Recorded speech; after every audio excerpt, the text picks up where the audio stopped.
Hello दोस्तों, आप सभी कैसे हैं। उम्मीद करता हूँ आप सभी बहुत अच्छे होंगे।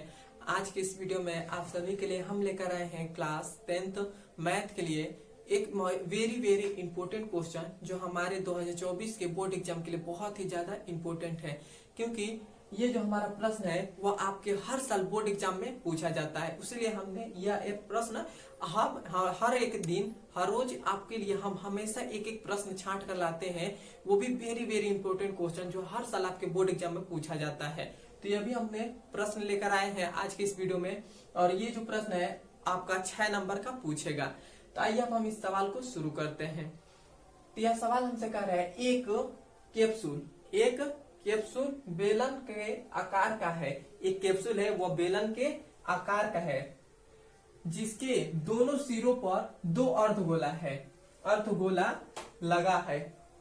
मतलब एक ये बेलन का, बस इसको आप भूल जाए, एक बेलन के आकार का एक कैप्सूल है, इसके दोनों सिरों पर दो अर्धगोला लगा है। इधर भी एक अर्धगोला लगा है, इधर भी एक अर्धगोला लगा है। क्या हो गया?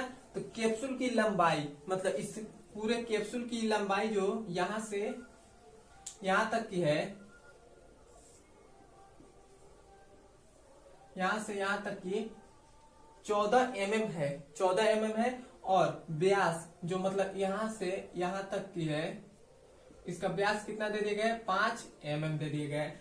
तो इसका पृष्ठीय क्षेत्रफल ज्ञात कीजिए। तो हमें इसका पृष्ठीय क्षेत्रफल ज्ञात करने के लिए कह रहा है। तो हम इस सवाल को पहले कैसे हल करेंगे? सबसे पहले तो हम क्या करेंगे, जो जो दिया है उसको पहले लिखेंगे। तो हमारे पास यहाँ पे लिखेंगे, सबसे पहले में दिया है, यहाँ पे हम लिखेंगे हल में, हल लिख लेंगे। इसके बाद लिखेंगे दिया है। क्या क्या हमें दिया है? तो हमें कैप्सूल की लंबाई, मतलब जो कैप्सूल की लंबाई है वो कितने दे दिए गए हैं? 14 सेमी। यहाँ पे लिखेंगे कैप्सूल की लंबाई, कैप्सूल की लंबाई कितने दे दिए गए हैं? 14 mm। हमने अभी 14 सेमी बोल दिया, वहां पर थोड़ी गलती हो गई, सॉरी। यहाँ पर 14 mm है। जो कैप्सूल की लंबाई है कितना mm है? 14 mm है। और इसका व्यास हमें कितना दे दिया गया है? तो यहाँ पे लिखेंगे व्यास हमें कितना दे गया है? 5 mm, इतना दे दिया गया है। और हमें इसमें पूछ रहा है, मतलब कैप्सूल की पृष्ठीय क्षेत्रफल हमसे पूछ रहा है। तो हमें इस क्या करेंगे, सबसे पहले तो हम इस कैप्सूल की लंबाई पहले निकालेंगे। जो हमारा इस कैप्सूल की लंबाई, मतलब यहां से लेकर, ये जो हमारा कैप्सूल की लंबाई यहां से यहां तक की निकालेंगे। तो यहां से यहां तक की निकालेंगे तो हम ये जो अर्धगोला है, अर्धगोला, इसको तो पहले हमें निकालना होगा। तो इसका हमारा व्यास जो है, मतलब यहां से लेकर यहां तक व्यास कितना दे दिया? 5 सेमी दे दिया, 5 mm दे दिया गया है। तो 5 mm दे दिया गया है। तो हमारी त्रिज्या कितने हो जाएगी? त्रिज्या होती है, व्यास को 5/2 हो जाएगी, 2 हो जाएगी। तो ये हमारी जो त्रिज्या होगी, त्रिज्या यहां से यहां तक वो कितने हो जाएगी? 5/2 हो जाएगी। और इधर भी हमारी त्रिज्या हो जाएगी वो 5/2 हो जाएगी। तब हमारे पास इस दोनों, इसकी अर्धगोले की जो त्रिज्या है, ये दोनों त्रिज्या, इसको 5 इधर भी 2 है, 5 मतलब एक, मतलब अढ़ाई है। तो ये कितना हो जाएगा? 5 हो जाएगा। तो जब हम 14 में से 5 घटा देंगे, मतलब इसमें यहां तक हमारा 14 है, तो इन दोनों को मिला रहा है अढ़ाई, मतलब 5/2, 5/2। तो ये हमारे पास कितना बन जा रहा है? यहाँ से मतलब इसका और इसका, मतलब यहां से लेकर यहां तक के अर्धगोला, ये इधर कितना है? अढ़ाई है, इधर भी अढ़ाई है। तो अढ़ाई मिलाएंगे तो कितना हो जा रहा है? 5 हो जा रहा है। तो हम इन दोनों को निकाल दे रहे हैं, तब हमारे पास इस पूरे की लंबाई कितनी है? 14। तो इधर भी अढ़ाई से निकाल दे रहे हैं, इधर भी अढ़ाई निकाल दे रहे हैं। तो अढ़ाई 5, तो 5 हम 14 में से 5 निकाल दे रहे हैं। तो हमारी जो ये कैप्सूल की लंबाई, मतलब जो ये बेलनाकार की कैप्सूल है, इसकी कितनी हो जा रही है? 9 mm हो जा रहा है। क्योंकि 14 में से जब हम इधर भी अढ़ाई घटा देंगे तो हमारे पास कितना बचेगा? 5। तो हमारे पास ये बेलनाकार ये जो है, ये इसका लंबाई कितने हो गए? वो 9 mm हो गए। इतना बात आपको क्लियर है? अब हम यहाँ पे लिखेंगे, यहाँ पे लिख देंगे, हम लिखेंगे कि अर्ध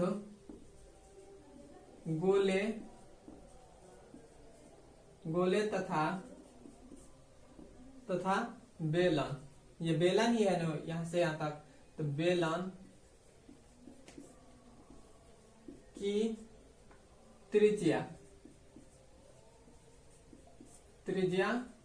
कितनी है 5/2 है, क्योंकि इन दोनों के त्रिज्या कितना है 5/2 है। इतना आपको क्लियर है। अब हम फिर से इसमें इसके बेलन की जो हमारे पास हाइट है मतलब लंबाई है वो कितना है 9 सेमी। यहाँ पे लिखेंगे हम बेलन की लंबाई h बराबर कितना है 9 mm।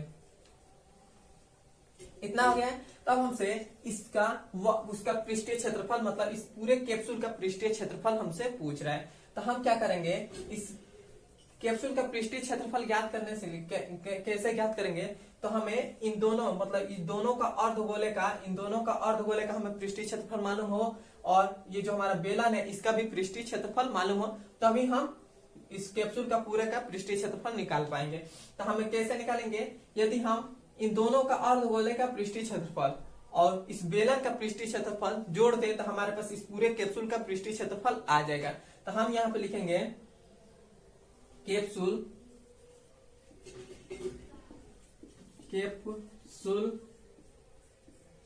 का पृष्ठीय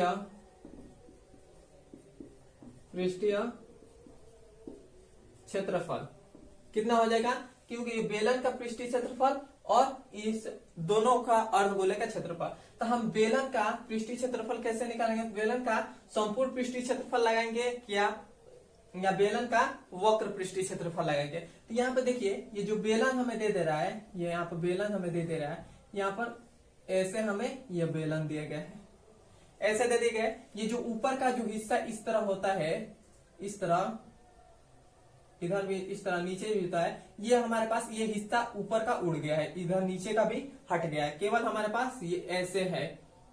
तो यहाँ पर हम बेलन का संपूर्ण पृष्ठीय क्षेत्रफल नहीं लगाएंगे, बेलन के यहाँ पर वक्र पृष्ठीय क्षेत्रफल लगाएंगे। तो यहाँ पर हम लिखेंगे बेलन का वक्र पृष्ठीय क्षेत्रफल, बेलन का वक्र पृष्ठीय क्षेत्रफल प्लस में क्या हो जाएगा, इन दोनों अर्धगोले का पृष्ठीय क्षेत्रफल। तो यहाँ पर प्लस में लिख देंगे 2 अर्धगोले का क्षेत्रफल, अर्धगोले का पृष्ठीय क्षेत्रफल। यहाँ पर लिखेगा अर्धगोले का पृष्ठीय क्षेत्रफल, इतना आप लिख लीजिएगा। क्योंकि हमें कैप्सूल का पृष्ठीय क्षेत्रफल निकालने के लिए हमें तो ये जो हमारा इतना हमारे पास बेलन की तरफ से एक कैप्सूल है, मतलब यहाँ से यहाँ तक का इसका पूरा क्षेत्रफल और ये दोनों इधर भी अर्धगोला है इधर भी अर्धगोला है, तो इन दोनों का मतलब पृष्ठीय क्षेत्र अर्धगोले का क्षेत्रफल पृष्ठीय क्षेत्रफल मालूम होगा, तभी तो हम कैप्सूल का पूरा पृष्ठीय क्षेत्रफल निकालेंगे। क्योंकि हमें इधर भी अर्धगोला है इधर भी अर्धगोला है, तो 2 अर्धगोला हो जा रहा है और इधर यहाँ से यहाँ तक का हमारा जो बेलन है उसका भी निकालेंगे। तो बेलन है तो इसका जो ऊपर का हिस्सा है और जो नीचे का इस तरह सा हिस्सा रहता है इस तरह से, ये नहीं है, तो हमें यहाँ पर संपूर्ण पृष्ठीय क्षेत्र बेलन का संपूर्ण पृष्ठीय क्षेत्रफल नहीं लगाएंगे, बेलन का हम यहाँ पर वक्र पृष्ठीय क्षेत्रफल लगाएंगे। तो हमारे पास बेलन का जो वक्र पृष्ठीय क्षेत्रफल होता है वो क्या होता है, वो होता है 2πr/h होता है। इतना हो गया, प्लस है तो यहाँ पर प्लस है तो प्लस हो जाएगा, यहाँ पर हो जाएगा 2 गुणे। अब हमारे पास 2 अर्धगोले का पृष्ठीय क्षेत्रफल, तो अर्धगोले का पृष्ठीय क्षेत्रफल क्या होता है, वो होता है 2πr² होता है। इतना हो गया। अब हमारे पास देखिए, अब हमारे पास इधर भी हमारे पास 2πr है और इधर भी हमारे पास 2πr है, इधर भी 2πr है इधर भी 2πr है, तो हम यहाँ से 2πr कॉमन ले सकते हैं। तो यहाँ पर हमारा हो जाएगा 2πr, हमारा जब कॉमन हो जाएगा तो ये 2π से 2π कट जाएगा, तो हमारे पास क्या बचेगा, इधर h बचेगा प्लस में, इधर हमारे पास 2πr इधर कॉमन में आ गया, तो हमारे पास ये 2 है तो ये हो जाए 2, और यहाँ पर देखिए 2πr, यहाँ पर 2r है तो एक r चला गया तो एक r बचेगा, तो यहाँ पर हो जाएगा r। इतना हो गया।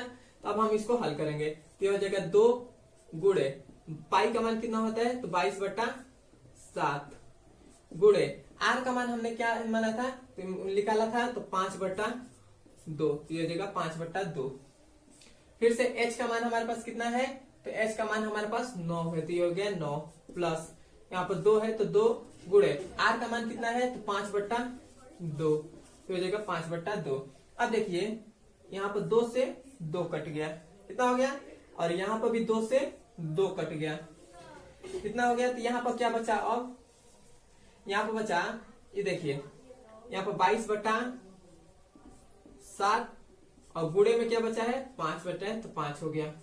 अब इधर क्या बचा है 9 प्लस में यहाँ पर 5 बचा है, तो ये हो जाएगा 5। अब देखिए 5 का 22 में गुणा करेंगे, तो यहाँ पर हम हल कर रहे हैं, 5 का 22 में गुणा करेंगे तो 22 कितना होता है 110 होता है, क्यों 100 शायद 10 ही होता है, 5 दूना 10 के 0, 5 दूना 10 1 11, हाँ 110 ही होता है, इतना हो गया।